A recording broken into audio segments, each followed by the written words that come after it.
அழகர், ஆ, உடம்பு ஏதாவது சரியில்லையா? இல்லையே. ஏன்? ஒரு மாதிரி படபடப்பா இருக்கீங்க, அதான் கேட்டேன். ரேவதி வந்தாச்சா? வந்தாச்சு. இது 4வது தடவையா கேக்குறீங்க. ஓ, கேட்டுட்டேனா? என்னாச்சு அழகர்? ஆ, இல்ல, ஒரு மாதிரி டென்ஷனா இருக்கு. என்னாச்சு?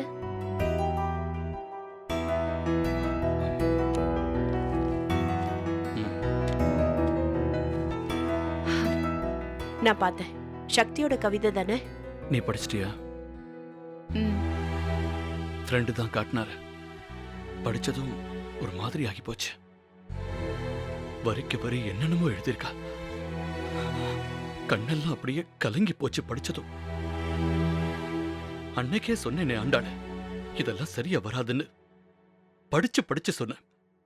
அவன் கூட பழக வேண்டாம், பேச வேண்டான்னு. கேட்டிருக்கலாமே. நமக்கு தெரியாம கல்யாணம் பண்ணி தாலிய மறைச்சு. அப்ப கூட நான் என்ன சொன்னேன்?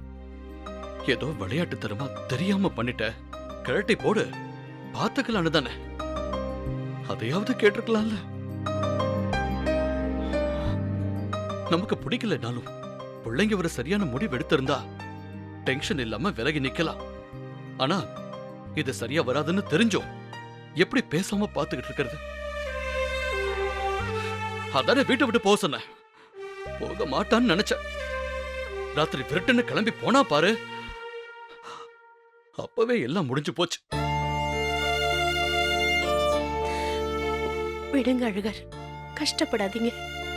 இந்த வீட்ல எல்லாருக்கும் நான் ஒரு கல் நெஞ்சக்காரனா தெரியலாம். ஏன் உனக்கே கூட அப்படி தோணலாம். பெத்த பொண்ணு இத்தனை தடவை இறங்கி வந்தோம் நான் பேசலையேன்னு இருக்கலாம். ஆனா என்ன பண்ண சொல்ற? ஏன் காயத்தை நான் யார்கிட்ட போய் சொல்ல?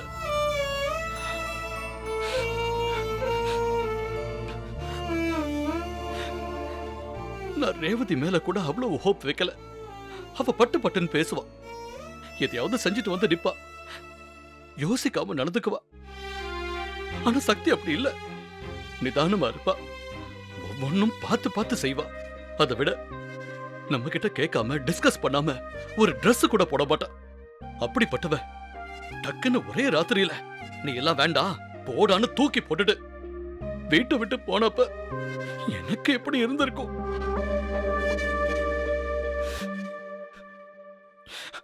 அந்த ராத்திரியை என்னால மறக்கவே முடியல ஆண்டாள்.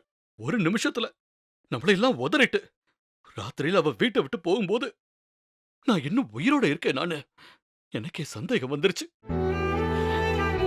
அடுத்த நாள் ஏன் உயிரோட இருக்கும்னு தோணுச்சு.